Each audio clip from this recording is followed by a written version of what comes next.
Yo, what's good YouTube? I'm back with another reaction video, and I found another one of these NBA legends and players who was scared of Larry Bird. Scared of the good old legend. Who wouldn't be scared, man? Shit, it's crazy. We about to get straight into this video, man. Appreciate all the love and support y'all been showing me.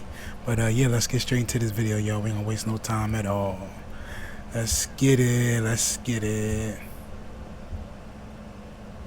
Isaiah Thomas once said that if he, Magic Johnson, Michael Jordan, and Larry Bird were put in a room together and told to battle it out, Bird would be the one left standing. Let that sink in for a moment. It speaks volumes about the greatness of Larry Bird. Now, there was a time when trash talking was an art form, and players backed up their words with jaw-dropping skills. It was the late 1980s, and Larry Bird ruled the hardwood like a basketball god. His talent was off the charts, and his confidence soared even higher. But it wasn't just his on-court heroics that made other players become terrified of him. Oh no, Larry Bird had an arsenal of words that could cut through steel. Bird's game was also built on something entirely different: trash talk and sheer badassery. He didn't just talk the talk, he walked the walk. He was the undisputed king of trash talking, and he didn't discriminate. Whether you were a future Hall of Famer or rookie, Bird would verbally dismantle you without a second thought. This man had the audacity to talk smack like no other, even more than Jordan and Payton combined. And his confidence, it was both terrifying and stoic. A deadly combination. On a scale of 1 to 10, he was a perfect 15 at his best. Imagine being an up-and-coming superstar like Dominique Wilkins or Dr. J, thinking you've got what it takes to face Bird. Well,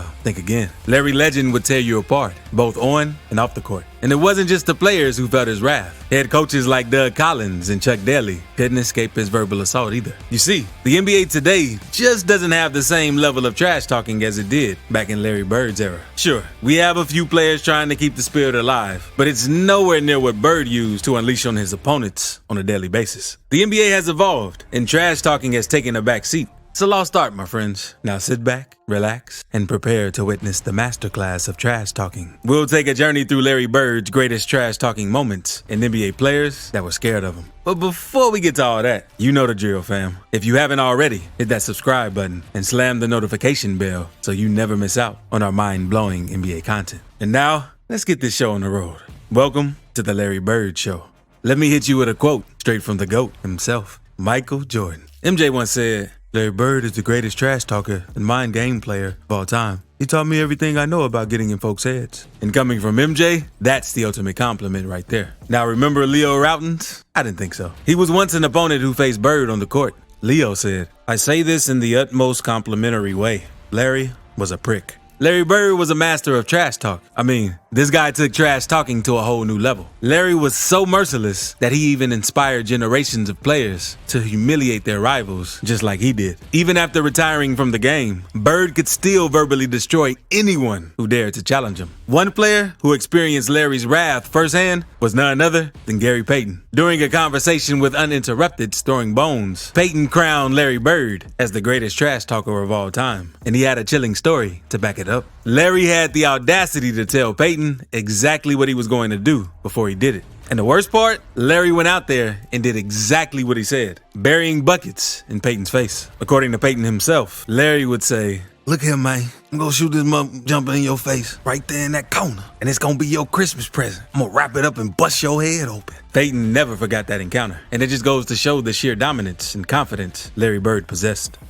Magic Johnson. Now, Magic and Bird revolutionized the league. Their rivalry ran deep, dating back to their college days. Magic played for the Spartans, while Bird repped the Sycamores. And boy, did they give us a show during the 1979 NCAA Finals. In his book, When the Game Was Ours, Larry Bird opened up about that game. He talked about the fear he felt when he watched Magic's performance against DePaul in the Final Four of the NCAA Championship. Magic, being the straight-up legend he is, admitted, "The problem with Larry was he could score from anywhere. It was the first time in my life I was scared of another player." Stylistically, Larry Bird was always a nightmare for Magic Johnson. Standing at 6'9", this Celtic legend was a mismatch nightmare. His offensive arsenal was endless, and his shooting skills were second to none. Magic himself admitted that Larry was tougher than any other player he had ever faced. Three-point contest. Now, it's 1988, and the three-point contest is about to go down. Now, back in those days, shooting threes wasn't as common as it is now. But let me tell you, there were still some incredible shooters in the NBA. So before the contest even began, Bird strode into that locker room, looked his fellow contestants in the eye, and dropped a bombshell on them. He straight up asked, "Who's planning to come in second?" I mean, who has the guts to say something like that to a room full of elite shooters? Larry Bird, that's who. And you know what's the craziest part? He was out on that court and did exactly what he said he was going to do. Talk about backing up your words with action. Hawks. Remember Bird's legendary game against the Hawks when he dropped 60? Well, Doc Rivers remembers it well. Bird got in the zone and he started calling his shots. He started saying off the glass. That was one game I think he tortured Dominique. He saw Dominique as this up-and-coming player and he just tortured him mentally. He tortured all of us. He was calling his shots off the glass. Who's next? Where you want this one from? And he just made one after another. Reggie Miller. Now, very few players. Yeah, real quick, I give him props for trying to do the voices. I know he don't sound like he did the Gary Payton voice pretty good, but I give him props for trying to do the voices, man. He definitely putting in that work for that. But it got me cracking up on the inside, though. I ain't gonna lie.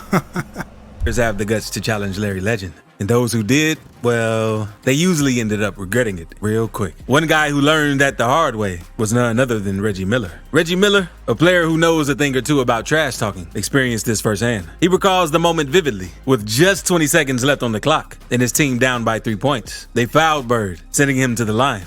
But Miller, being a rookie dump, didn't realize he was facing one of the greatest free throw shooters of all time. As Bird stepped up to take those crucial shots, Miller couldn't resist. He muttered something under his breath, trying to get inside Bird's head. But Larry Bird, the ultimate competitor, wasn't about to let that slide. He stopped right before shooting, locked eyes with Miller, and said, "You gotta be kidding me. Rook, you gotta be kidding me." Bird got the ball again, and before he shot, he said, "Rook, I'm the best shooter in the league right now. In the league, understand? And you're up here trying to say something?" He wanted Miller to understand that he had no business trying to distract him. And just like that, with ice in his veins, Larry Bird sank both free throws, sealing the victory for the Celtics against the Pacers. Now, nobody in the league was safe from his verbal assaults. And not even Dennis Rodman, one of the greatest defenders of all time, could escape Larry Legend's wrath. Back in the day, when Dennis was still rocking the Pistons jersey, he found himself face-to-face with the Celtics forward. And boy, did Larry make him pay. In one instance, Larry drops 4 consecutive buckets over Rodman, making it look effortless. And in true Bird fashion, he struts over to Detroit coach Chuck Daly, looking as cool as can be, and shouts, "Who's guarding me, Chuck? Does anyone guard me? You better get someone on me, or I'm gonna go for 60. Now, credit where credit's due. Dennis Rodman didn't back down. Those words from Larry lit a fire within him, and he went all out on the defensive end, trying to shut down Bird. But here's the thing, Larry was relentless. While Dennis was giving his all to deny him the ball, all Larry did was yell at his teammates, "I'm open. Hurry up before they notice nobody is guarding me." Oh no, Larry wasn't done yet. He had to double down on the trash talk. He drills yet another jumper over Rodman, leaving no doubt who was in control. And then he turns to Chuck Daly with a smirk on his face and says, "Coach, you better get this guy out and send in somebody who's going to D me up, because it's too easy when I'm wide open like this." Man, oh man, Larry Bird had no mercy. He tore Dennis Rodman apart, not just with his game, but with his words too. John Salley, a former NBA player himself, also couldn't help but praise Bird's trash-talking skills. When asked about the best trash talker he's ever played against, Salley didn't hesitate for a second. He said, "Larry's the blackest white dude I've ever met."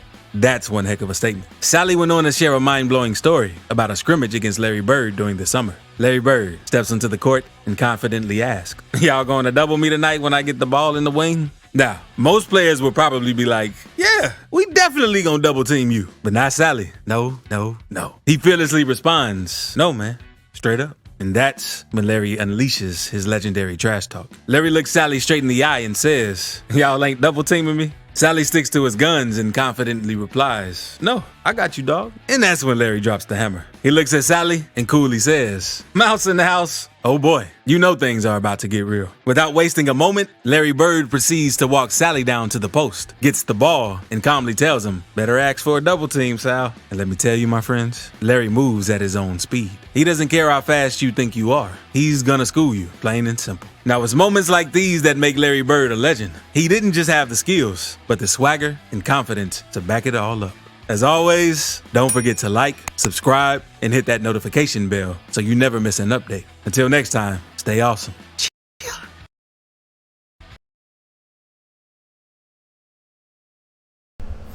All right, y'all, we're gonna wrap that up right there. That was definitely a good video. That was good, man.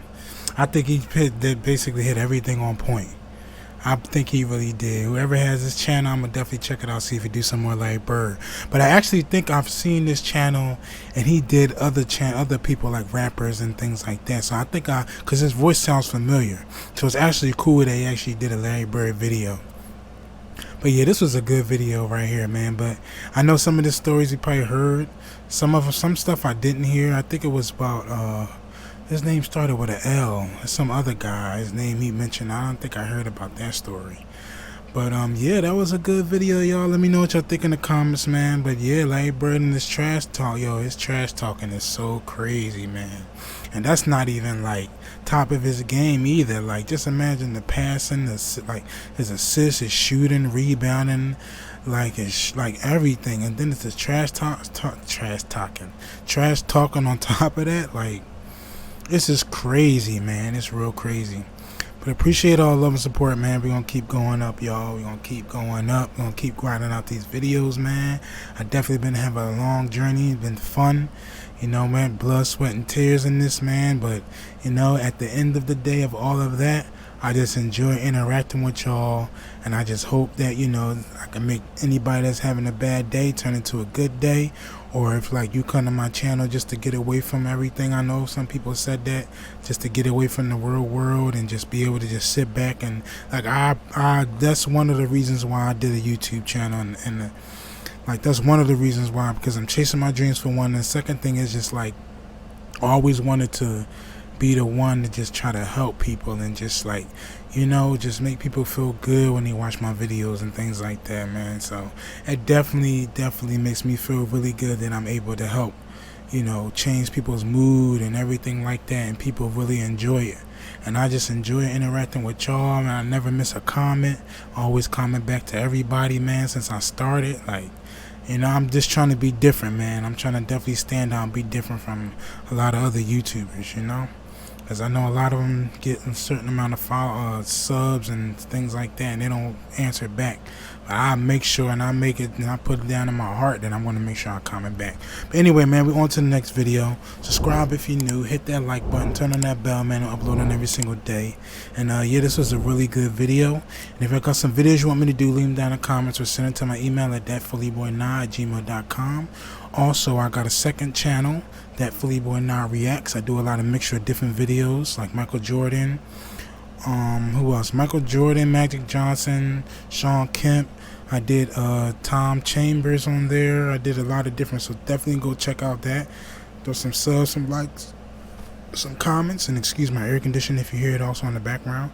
But yeah, I'm definitely gonna get back upload on my second channel too. I know it's probably been like 2, 3, 4 days off of there, but definitely gonna start putting some more videos up on there. So check it out, y'all.